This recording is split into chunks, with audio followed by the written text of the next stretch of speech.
It's really unlike any other theatre in London. My name's Michael Attenborough and I'm the Artistic Director of the Almeida Theatre.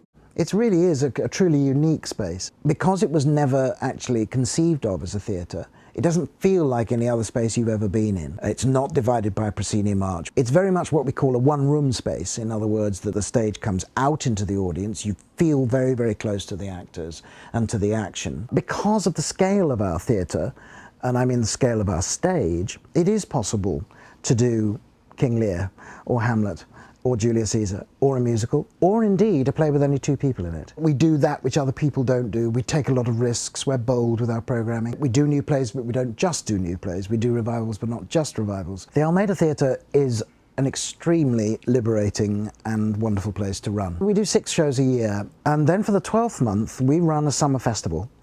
And we try to open up this theatre to influences and quite literally voices that you wouldn't normally hear. So it could be West African writers and actors resident in the UK. It could be a movement company. It could be an experimental company coming over from New York. So over those 4 weeks, you get a wonderful spread of work that we couldn't sustain over an 8 or 9 week run as we do for the rest of the year.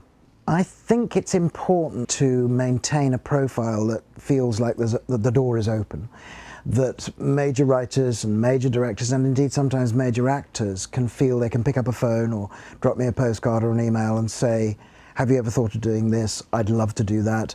I've just read this new play. I think it's magnificent. The process of selection comes from those submissions and also a huge amount of reading that I do and my artistic associate does. And then the final selection comes down to my taste. Fortunately at the moment we're playing to packed houses and have been for a couple of years. It actually has a huge international profile. People do know of the theatre, they know of the work, it's got a wonderful worldwide reputation. But at the same time, for the people who live in North London, it's very much their local theatre.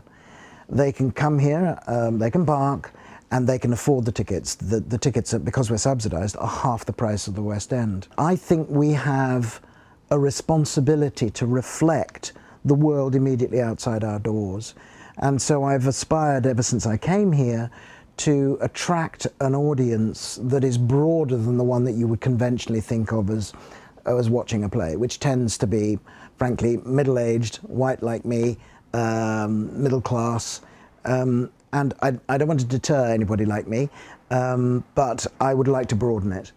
And we've worked jolly hard over the last 6 years to do just that. And there's no question that the profile of our audience has become younger and racially more diverse. And this has affected the nature of the theatrical event, because a theatrical event is composed of 2 crowds, the crowd on the stage and the crowd in the audience.